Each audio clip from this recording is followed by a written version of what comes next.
કે શંતનુ મહારાજા અશ્વ ઉપર બેસી અને વનની અંદર અશ્વ ખેલાવવા માટે ગયા. ત્યાંથી જતાં જતાં દૂર દૂર વનમાં નીકળી ગયા અને રાજાને ક્યાંકથી કસ્તુરીના જેવી સુંદર સુગંધ આવવા માંડી. રાજા વિચાર કરે કે આ જંગલની અંદર આવી સરસ મજાની સુગંધ ક્યાંથી હશે. જે દિશામાંથી સુગંધ આવે છે તે દિશામાં અશ્વને ઘુમાવવા માંડ્યા.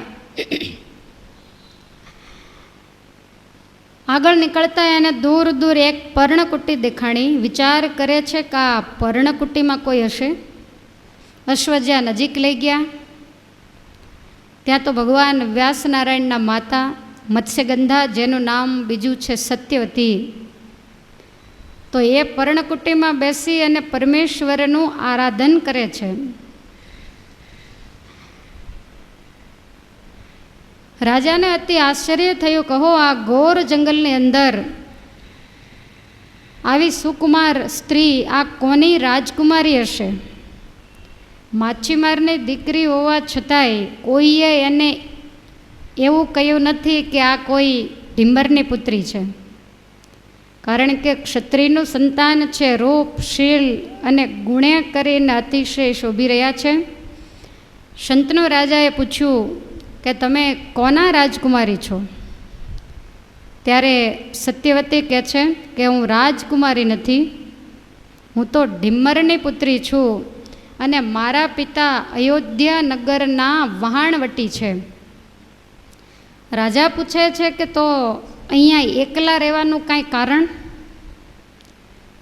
ત્યારે મત્સ્યગંધા એવું બોલ્યા કે રાજા, એકલા રહેવાનું બીજું કોઈ કારણ નહીં, પણ મારે મારી માતા સાથે બન્યું નહીં, એટલે એણે મને છોડી દીધી, મારો ત્યાગ કર્યો અને એટલે ઘર મૂકી અને હું વનમાં રહું છું. બીજી કોઈ વાત કરી નથી. રાજાને બહુ આનંદ થયો.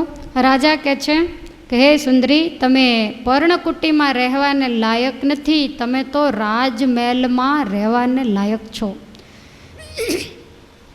માટે જો તમારી ઈચ્છા હોય તો હું તમને મારે ઘેરે લઈ જાઉં, અને મારે પણ રાજરાણી નથી તો તમને હું મારા પટરાણી બનાવું. ત્યારે મત્સ્યગંધા કહે છે કે મને કોઈ વાંધો નથી, પણ તમે લઈ જાઓ અને હું આવું એવી હું નથી. તમારે અયોધ્યા જવું પડે અને મારા પિતાને મળવું પડે, અને મારા પિતા તમારી સાથે જો મને ધામધૂમથી પરણાવે તો જ હું તમારી સાથે લગ્ન કરી શકું. આવા મત્સ્યગંધાના જ્યારે વચન સાંભળ્યા ત્યારે રાજા કહે છે કાંઈ વાંધો નહીં. રાજા ત્યાંથી નીકળી અને સીધો અયોધ્યા આવ્યો. ઢીમ્મરનું ઘર પૂછી એની ઝૂંપડીમાં પ્રવેશ કરે. ઢીમ્મરે કોઈ રાજા જાણીને પ્રણામ કર્યા. શંતનુ કહે છે કે હું હસ્તિનાપુરનો રાજા છું અને મેં લગ્ન કર્યા નથી, માટે તારી જે કન્યા વનમાં વાસ વસીને રહી છે એને તું મારી સાથે પરણાવ્યો. ઢીમ્મર કહે છે કે તમે શંતનુ મહારાજા છો, હું તમને સારી રીતે ઓળખું છું. અત્યારે તમારે ઘેર ભલે રાજરાણી ન હોય પણ પહેલાં હતા, અને મને ખ્યાલ છે કે પહેલાં જે તમારા રાણી હતા એને ત્યાં ગાંગેવજી કરીને એક રાજકુમાર છે. માટે રાજ્યની દ્રષ્ટિએ એ મોટા રાજકુમાર કહેવાય.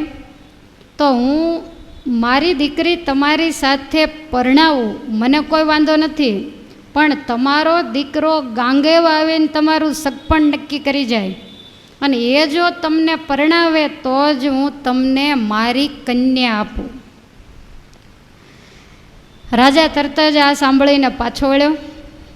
વિચાર કરે છે કન્યા સાથે વરવું છે, પણ આ તો જબરું ધર્મ સંકટ આવ્યું. આખી દુનિયામાં બાપ હંમેશા બેટાને પરણાવે, અને આજ એવો દિવસ આવ્યો કે મારે દીકરાને કહેવું તું મને પરણાવ. કારણ કે પરણવાને યોગ્ય તો અત્યારે મારો દીકરો છે, માટે આવું તો મારાથી બોલાય નહીં. અને આવું કદાચ હું કહું તો નેવાના પાણી મોભે જાય. જગતની અંદર મારી કોઈ કિંમત નહીં, અને એમ વિચારે છે કે જો કહું નહીં તો મારું કામ થાય નહીં, માટે શું કરવું. ઘેર આવીને રાજા વિચારમાં પડ્યો. 1 દિવસ, 2 દિવસ, 5 દિવસ, 15 દિવસ સમય વીતવા માંડ્યો. એટલા બધા શંતનુ મહારાજ મૂંઝાય છે, ભોજન ભાવતો નથી. દિવસે દિવસે શરીર સુકાવા માંડ્યું, ઉદાસ ઉદાસ રહે છે. અને એક દિવસ રાજ કચેરીમાંથી આખી કચેરી જ્યારે ઉઠી ગઈ ત્યારે અતિ બુદ્ધિશાળી અને ડાયો જે પ્રધાન હતો એણે કહ્યું કે મહારાજ, છેલ્લા 15 દિવસથી તમે અતિશય ચિંતામાં હોય એવું મને દેખાય છે. તમારે ત્યાં રાજરાણી તો છે નહીં, તમારા પુત્ર હજુ નાના છે, તમારા માતા પિતા હાજર નથી, તો તમારે જે કાંઈ દુઃખ હોય એ દુઃખ તમે મને સમજાવો. શંતનુની આંખમાં આંસુ આવ્યા. શંતનુ કહે છે કે પ્રધાનજી, તને કહેવા જેવું નથી, અને કદાચ તને કહું પણ ગાંગેવને તો કહેવાય એવું જ નથી. પ્રધાન કહે છે કે મને યોગ્ય લાગશે તો કહીશ, મહારાજ વાત તો કરો. ત્યારે શંતનુ મહારાજ કહે છે કે હું 15 દિવસ પહેલાં અશ્વ ઉપર બેસી અને વનની અંદર ફરતો મેં એક ઢીમરની કન્યા જોઈ. રાજકુંવરીને પણ શરમાવે એવી એ રાજકન્યા, રૂપશીલ અને ગુણની ધામ. કન્યાની આગળ મેં માગું નાખ્યું તો એણે તો વરવાની વાત કબૂલ કરી, પણ એવું કહ્યું કે મારા પિતા પરણાવે તો. એના પિતા પાસે ગયો તો એણે એવું કહ્યું કે તમે ભલે હસ્તિનાપુરના રાજા હો, પણ તમારો દીકરો ગાંગેવ આવીને સગપણ નક્કી કરે અને એ તમને પરણાવવા આવે તો જ મારી કન્યા આપો. બોલ પ્રધાન, હવે આ પ્રશ્નનો જવાબ તું કેવી રીતે આપીશ? દીકરાને હું કેવી રીતે કહી શકું? ત્યારે પ્રધાન કહે છે કે રાજવી, તમે ચિંતા કરશો નહીં, દુનિયાના દીકરા જેવો તમારો દીકરો નથી, એ તો ગંગાજીનો પુત્ર છે. માટે હું ગાંગેવજીને સમજાવીને તમારે ઘેર મોકલું છું, ને પછી બાપ દીકરો વાત કરી લેજો. આમ વિચારી અને પ્રધાન ત્યાંથી ગાંગેવજીના રાજમહેલમાં ગયો. જઈ ગાંગેવજીએ વંદન કર્યા. એટલે પ્રધાન કહે છે કે રાજકુમાર, તમારા પિતા ઘણાય દિવસથી ઉદાસ છે. કાંઈ કારણ? તો કે કારણ મને નથી કીધું, કારણ તો એ તમને કહેશે, અને ના પાડે ને તો સોગંદ આપીને કારણ કઢાવજો. માટે એના રાજમહેલમાં તમે જાઓ.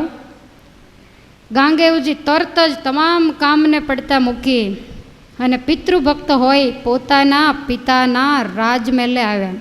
આવીને પિતાજીને વંદન કર્યા અને કહે છે કે પિતાજી, કેમ અત્યારે તમે સૂતા છો? કાંઈ તમારું દુઃખ હોય તો મને બતાવો. શંતનુ કહે છે કે દુઃખ તો તને કહેવાય એવું નથી. ગાંગેવજી કહે છે કે હે પિતાજી, જો મને ન કહો તો તમને મારા સોગંદ છે. શંતનુ મહારાજ એકદમ બેઠા થઈ ગયા. શંતનુ કહે છે કે વૃદ્ધાવસ્થામાં મારી વૃત્તિ બગડી છે, માટે વાત તને ન કહેવાય, હું હસ્તિનાપુરનો રાજવી છું. આવું જ્યારે કહ્યું ત્યારે ગાંગેવજી કહે છે કે તમને તમારી પ્રતિજ્ઞા વધારે વાલી છે કે દીકરો વધારે વાલો છે? માટે જે હોય તે હકીકત સમજાવો. પછી નીચું જોઈ અને જે કાંઈ બીના બનીતી વનની અંદર એ તમામ વાત કઈ સંભળાવી. ગાંગેવજી હસવા માંડ્યા. ગાંગેવજી કહે છે કહો પિતાજી, આમાં કોઈ મૂંઝાવાનો પ્રશ્ન છે? મન કુદરતનું આપેલું છે, હવે આ મન ક્યાં જાય એનું કાંઈ નક્કી નથી. પિતાજી, હું તમારો કોઈ દોષ જોતો નથી, અને આ કામ મારે જરૂર કરવું જ જોઈએ, ને તમે પિતાજી જરાય ચિંતા નહીં કરશો. લાડે કોડે જો હું તમને ન પરણાવું તો હું ગંગાજીનો દીકરો નહીં. શંતનુ મહારાજ આને તો બહુ શરમ લાગી. પિતાને ધીરજ આપી અને ગાંગેવજી તરત જ શસ્ત્ર સજ્જ થઈ સુંદર શણગારો ધારણ કરી અને અશ્વ ઉપર અસવાર થયા. પૂછતા પૂછતા અયોધ્યાની અંદર પહેલાં ઢીમરની જે પર્ણકુટી હતી ત્યાં આવ્યા. પણ ગાંગેવજીને જોતાની સાથે જ ઢીમર ઓળખી ગયો. એકદમ સામે આવીને સત્કાર કર્યો છે, પધારો રાજકુમાર. તમારા પગલે આજ અમારા જેવા પાપીના આંગણા પાવન થયા. બેસવા માટે આસન આપ્યું, પણ ગાંગેવજી બેઠા નથી. ઢીમર કહે છે કે બોલો અમારે આંગણે કેમ આવું થયું? ત્યારે ગાંગેવજી કહે છે કે તમારા દીકરી જે મત્સ્યગંધા એને મારા પિતા શંતનુ મહારાજની સાથે પરણાવો એવી આશાથી હું તમારે આંગણે આવ્યો છું. ત્યારે ઢીમર કહે છે મહારાજ મને કાંઈ વાંધો નથી, પણ તમે જ્ઞાતિ બહાર રહેશો, કારણ કે તમે શુદ્ધ ક્ષત્રિય છો અને અમે તો માછીમાર છીએ. અમારી દીકરી ઊંચા કુળમાં આવે, પણ તમે નીચા કુળની દીકરી લેશો તો કોઈ ક્ષત્રિય રાજાઓ તમારી સાથે સંબંધ રાખશે નહીં. ગાંગેવજી કહે છે કે મેં પાપ માથે લીધું છે, કોઈ ક્ષત્રિય જો સંબંધ નહીં રાખે તો એકને હું ગંગા પુત્ર પહોંચી વળીશ. પણ હું પિતૃભક્ત છું, મારા પિતાની ચિંતા ટાળવી એ મારી પવિત્ર ફરજ છે. ત્યારે ઢીમર કહે છે તો મને કાંઈ વાંધો નથી, પણ એક મુશ્કેલી છે. તમે મોટા રાજકુમાર છો, મારી દીકરીને હું તમારા પિતા સાથે પરણાવું, એને ત્યાં દીકરા થાય તો એમાંથી રાજગાદી કોને મળે? મારા દીકરાને તો આંટા મારવાના જ થાય, કારણ કે તમે મોટા એટલે રાજગાદી તો તમને જ મળે. માટે પહેલાં મને એ બતાવો કે તમે ગાદી કોને આપશો? ત્યારે ગંગાપુત્ર એવું બોલ્યા. વૈશંપાયન મુનિ લખે છે કે ગાંગેવ કહે પાકો પુરુષ તું, જાણ્યો તારો પરિતાપજી, હું રાજ્ય ગાદી ભોગવું તો મુને બ્રહ્મ હત્યાનું પાપજી. તારી મુશ્કેલી હું સમજી ગયો. તને એમ છે કે રાજગાદી મારા ભાણેજને નહીં મળે, માટે જા તારી આગળ પ્રતિજ્ઞાબદ્ધ થાઉં છું. ગમે તેવી મુશ્કેલીમાં હું રાજગાદી ઉપર જો પગ મૂકું તો મને બ્રહ્મ હત્યાનું પાપ લાગે. ઢીમર કહે છે તો મને વાંધો નથી, પણ હજી એક પ્રશ્ન ઊભો થાય છે, બોલને. ત્યારે પેલો ઢીમર કહે છે કે તમે તો રાજગાદીને નહીં અડો, મને તમારા ઉપર પૂર્ણ ભરોસો છે, પણ તમારે ત્યાં પુત્ર થાય અને એ આગળ ઉપર જતા રાજગાદીમાં ભાગ માગે તો? માટે આ થોડીક આડી આવે છે, તો એનો રસ્તો શું કરશો? ગાંગેવજીને મનમાં એમ થયું કે આ કેટલી પ્રતિજ્ઞાઓ કરે છે. ગાંગેવજીને ગુસ્સો ચડ્યો, દે તો હોય તો કન્યાયજી, પરણ્યા વિના પ્રજા ક્યાંથી થાશે, નારી સર્વે જનેતાયજી. જા તારી આગળ બીજી પ્રતિજ્ઞા કરું, આ દુનિયાની અંદર જેટલી સ્ત્રી હશે બધી જ મારે મા બેનને દીકરી સમાન છે, હું લગ્ન જ નહીં કરું. આજ હું તારી આગળ પ્રતિજ્ઞાબદ્ધ થાઉં છું. ઢીમર કહે છે ધન્ય છે શંતનુના પુત્ર, ધન્ય છે ગંગાજીના સંતાન. આવું આ દુનિયામાં તમારી સિવાય બીજો કોઈ કરી શકે નહીં, માટે હવે મને જરાય શંકા નથી. તમારા પિતાને લઈને આવો અને હું જરૂર કન્યાદાન આપીશ. ગાંગેવ ત્યાંથી ઉઠ્યા, પોતાને ઘેર ગયા અને કહ્યું છે કે પિતાજી લગ્ન નક્કી કરીને આવ્યો છું, બીજી કાંઈ વાત કરી નથી. આ બાજુ શંતનુ મહારાજા તૈયાર થયા, પ્રધાનને સાથે લીધો અને અયોધ્યા નગરીમાં ધામધૂમથી આવ્યા છે.